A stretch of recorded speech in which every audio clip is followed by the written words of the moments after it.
In this video, I will show you step by step how you can cancel a Robux subscription on Roblox. So step number one is if we head over to our Roblox and then we go down to more in the bottom right hand corner and then scroll down, click on the settings option. And from here, you want to simply go down to subscriptions.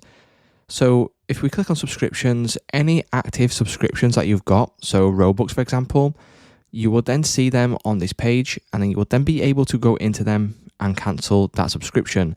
If you don't see your subscription here, this may be on your Google account, it could be on your Apple account, so you can check them as well.